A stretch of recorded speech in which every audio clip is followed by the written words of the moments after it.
enguany se celebra l'any Estellés amb motiu dels 20 anys de la mort del poeta i periodista valencià Vicent Andrés Estellés. En aquest sentit, han sigut moltes les entitats que estan organitzant actes en la seva memòria.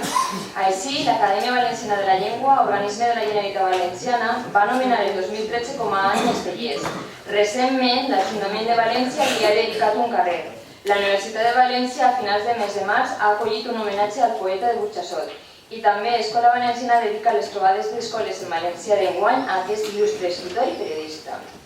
A més, són desenes els homenatges i reconeixements que hi ha hagut recentment o hi haurà en els pròxims mesos a la figura de Vicent Andrés Estellés. La part més reconeguda de la seva trajectòria creativa, sense cap lloc a dubtes, ha sigut la vessant poètica, la qual ha fet que el de Burjassot rebera els més importants premis literaris en la nostra llengua. En les escoles i instituts valencians, les escoles d'adults o la universitat, avui s'estudia la seva obra com una part important de la cultura valenciana. Un vers que jo allò que a l'autor i a moltes persones que és més pròxim i que alhora té un caire universal, la vida quotidiana, el sexe, l'amor.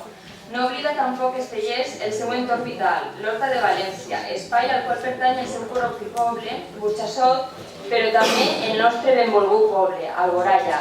Per tots aquests motius, des de blocs independents Coalició Compromís Alboraya, pensem que Alboraya, un poble valencià de la comarca de l'Horta com Estellés, ha de sumar-se a l'homenatge col·lectiu que tals pobles i ciutats, entitats i institucions estan retent-li a aquest paisà nostre, sense cap lloc a dubtes, un valencià universal.